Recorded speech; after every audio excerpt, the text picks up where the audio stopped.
Bon, dites-nous, que pensez-vous du dopage dans le sport, du dopage dans le football? Est-ce que, comme beaucoup de gens, vous pensez que tous les sportifs sont plus ou moins ne carburent pas qu'à l'eau minérale? Je vais le dire comme ça. Oui, alors moi je pense que tous les sportifs ne carburent pas à l'eau minérale, non, se dopent.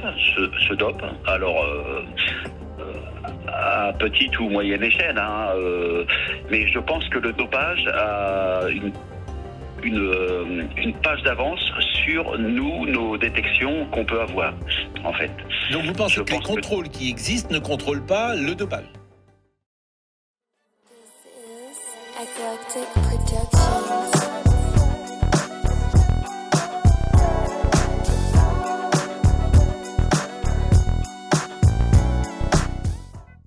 Team, bonjour et bienvenue dans cette nouvelle vidéo. Salut les donuts salés au sel, ça boum ou quoi? J'espère que ça va. Moi je vous avoue, je suis un peu stressé, je m'apprête à faire une vidéo qui parle de foot pour la première fois de ma vie. Et avant que l'on s'installe confortablement pour assister tous ensemble à mes glorieux débuts en tant que chroniqueur foot, si tu es nouveau sur la chaîne, un énorme welcome à toi. Avant de commencer la vidéo, je te recommande de t'abonner et d'activer la cloche de notification. En fait, ça va fonctionner comme un décodeur, genre si tu t'abonnes pas, il y a des trucs que je vais dire dans la vidéo que tu vas pas comprendre.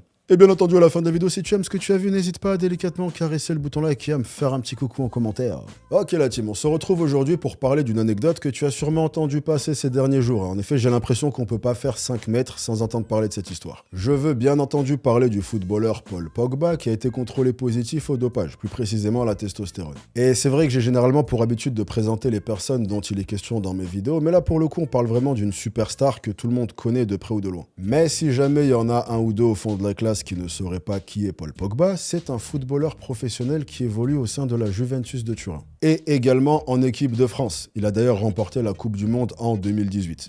Qui est pour l'anecdote la seule finale de Coupe du Monde que j'ai regardée avec celle de 1998. En gros, tous les 20 ans, je me fais une petite folie, tu vois, je regarde une finale de Coupe du Monde. Du coup, la prochaine, ça sera en 2048. Bonne ambiance. Et donc, depuis cette victoire en Coupe du Monde en 2018, Paul Pogba vivait pas un long fleuve tranquille, que ce soit sur le terrain ou en dehors du terrain. Et pour cause, j'ai vraiment l'impression que depuis les 2 dernières années, on entend un scandale sur lui tous les mois. Il y avait eu une histoire de kidnapping. Genre on l'a kidnappé pour lui extorquer de l'argent. Des polémiques avec son frère, des histoires d'argent avec sa famille, il y avait une histoire avec un marabout aussi.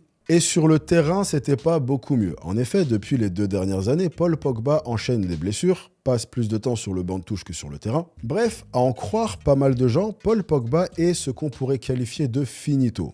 J'adore cette expression. Mais le plus gros coup de massue est arrivé il y a quelques jours, juste après le match entre la Juventus et Udinese. Je crois qu'on dit Udinese. En effet, juste après ce match, Paul Pogba a subi un test antidopage qui a révélé qu'il était positif à la testostérone. Puis, la Juventus a publié un communiqué expliquant que celui-ci était temporairement suspendu. Donc là, c'est assez chaud pour lui. Si tu prends le fait qu'il était déjà dans une période qui n'était pas super fofolle, et qu'en plus de ça, si jamais le test antidopage se confirme, il risque jusqu'à 4 ans de suspension. Ce qui, au vu de sa situation actuelle, signifierait quasiment une fin de carrière. Chose qui est assez triste au vu de à quel point physiquement il est vraiment très fort et au vu de la carrière qu'il aurait pu avoir. Bref, à la suite de ça, son agent a pris la parole pour protester contre les résultats, nier toute utilisation de quoi que ce soit et annoncer qu'elle demandait une contre-analyse. Didier Deschamps a également pris sa défense en disant qu'il ne l'imaginait absolument pas avoir recours à des produits dopants. Et j'ai également vu passer un article qui disait que Paul Pogba affirmait que le test avait été positif suite à la prise d'un complément alimentaire aux USA que lui avait conseillé un ami docteur. Du coup, j'en profite pour lancer un avis de recherche. On sait jamais. Si quelqu'un arrive à mettre la main sur ce complément alimentaire qui fait exploser la testo, j'aimerais inviter cette personne à venir en message. Là, il y a vraiment un commerce à faire.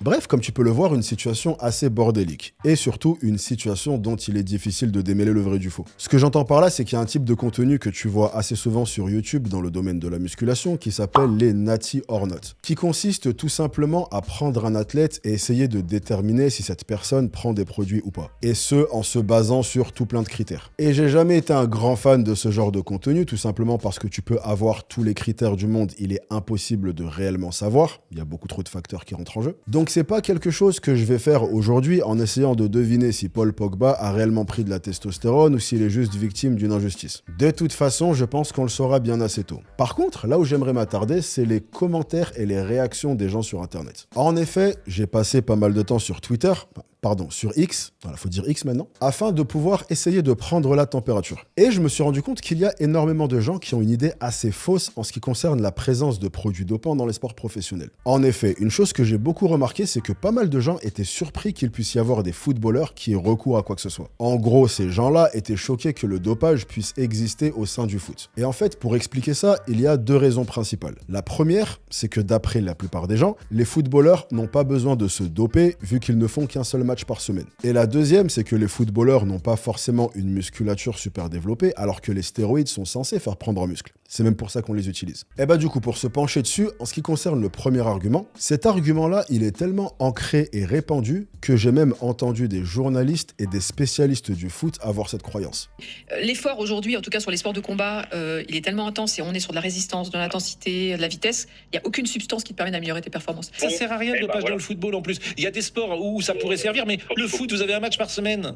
Pourquoi vous vous dopez ? Alors en fait, même si on prend en compte le fait que ces gens ne font qu'un match de 90 minutes par semaine, tenir 90 minutes sans fatiguer, c'est hyper dur. Tu dois garder ta vitesse, ta concentration, ton endurance, ton explosivité, ta précision. Et au-delà de ça, t'as des matchs une fois par semaine, mais à côté de ça, t'as les entraînements. T'as des blessures dont tu dois récupérer. T'as les années qui passent. Genre si tu commences à prendre de l'âge et que en face, t'as des mecs qui ont 5, 8, 10 ans de moins que toi et qui sont en meilleure condition physique. Et en fait, quand je te dis tout ça, tu te demandes peut-être, ouais, mais quel est le rapport avec des stéroïdes qui te rendent plus musclé? Et ben en fait, avec ça, on en arrive au deuxième argument selon lequel les joueurs de foot ne sont pas musclés. En fait, il faut garder à l'esprit que la prise de muscle, c'est un des effets que tu peux obtenir en utilisant des produits dopants, mais c'est loin d'être le seul effet. Quand on dit stéroïdes, on parle d'un truc super large, avec des dizaines et des dizaines de molécules différentes qui vont travailler différemment. Et parmi ces molécules, t'en as qui sont absolument pas censées te faire prendre du muscle. T'en as qui vont augmenter ta force, ta concentration, ton endurance, ta capacité à récupérer, guérir des blessures. Et je pense que le meilleur exemple serait sûrement le cyclisme, qui est super connu pour avoir des athlètes dopés, et pourtant la plupart de ces mecs sont tous sauf musclés. Même si pour ce qui est du cyclisme, on va quand même revenir dessus un peu plus tard, parce que j'ai quand même quelque chose d'important à dire dessus. Donc, ce que tu peux retenir de ça, c'est que n'importe quel athlète peut bénéficier d'une aide chimique, et ce, quel que soit son sport. Et ce, peu importe les qualités physiques que son sport demande. Si son sport demande de la force, il y a quelque chose pour ça. Si son sport demande de la vitesse, il y a quelque chose pour ça. Et même si d'après pas mal de gens, le foot est un sport où c'est pas utile, la vérité c'est que les qualités demandées par le foot seront forcément améliorées. Et c'est idem pour n'importe quel sport. Par exemple, t'as le baseball, où les athlètes se font attraper tout le temps. Quand tu regardes le baseball, vu de l'extérieur, ça a l'air d'être le sport le moins physique du monde. Tu mets un coup de batte dans une balle et tu cours autour d'un carré. Et encore, là je te parle de baseball, mais il y a des jockeys en équitation qui ont été contrôlés positifs. Ou je crois que le plus bel exemple au monde, c'est le champion du monde de bridge.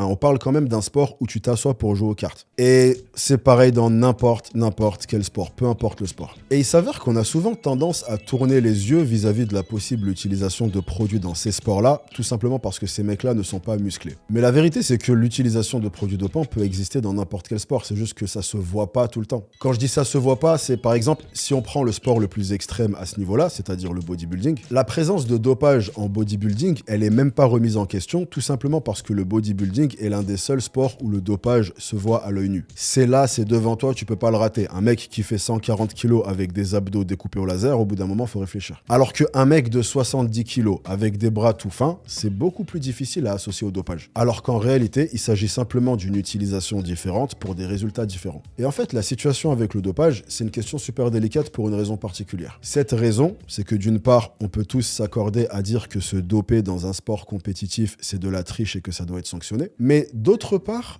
on veut voir de la performance lors des matchs, lors des combats ou lors des compétitions. Et malheureusement, performance bluffante et dopage vont assez souvent ensemble. C'est donc une situation super délicate quand tu sais que pas mal d'athlètes ont recours à des produits, mais que dans pas mal de cas, ces mêmes athlètes s'avèrent être les meilleurs et rendent le sport intéressant à regarder. Ce qui entraîne d'énormes revenus, parfois des millions et des millions dans le cas du foot. D'ailleurs, il est temps de revenir sur le parallèle que j'avais fait avec le cyclisme, qui est un sport qui a la réputation d'être un sport de dopé. La réalité, c'est que la plus grande différence entre le cyclisme et le foot, c'est l'argent qui est généré. Le foot est un monstre en termes de revenus, alors que le cyclisme est un sport de niche. Il est donc moins grave que des cyclistes se fassent cramer. Par exemple, il y a quelques années, avec la découverte du dopage de plusieurs cyclistes, le sport avait carrément été mis à genoux. Et ça, c'est quelque chose que tu peux tout simplement pas te permettre de faire pour le foot. C'est beaucoup trop gros, trop lucratif, les enjeux sont trop monstrueux. Mais ça ne change rien au fait qu'on parle d'un sport où beaucoup de joueurs sont prêts à tout pour être les meilleurs,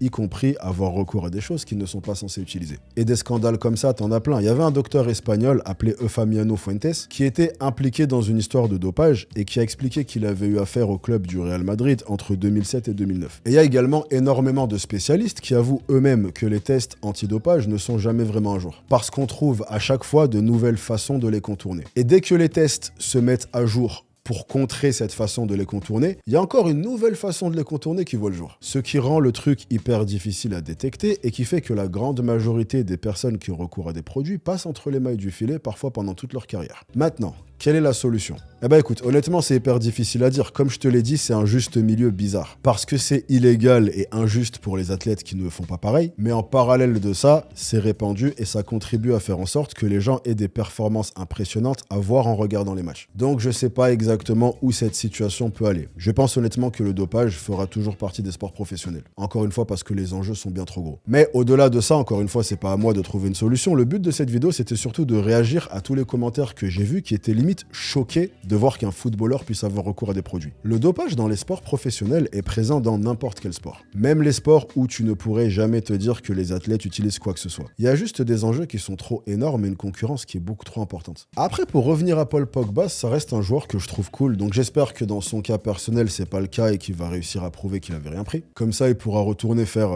des dabs. Je me souviens, à l'époque de la Coupe du Monde, t'avais tous les gamins de 9 ans qui passaient leur journée à faire des dabs, limite ils disaient bonjour comme ça, on aurait cru une secte. Ah, heureusement que cette mode est passée quand même.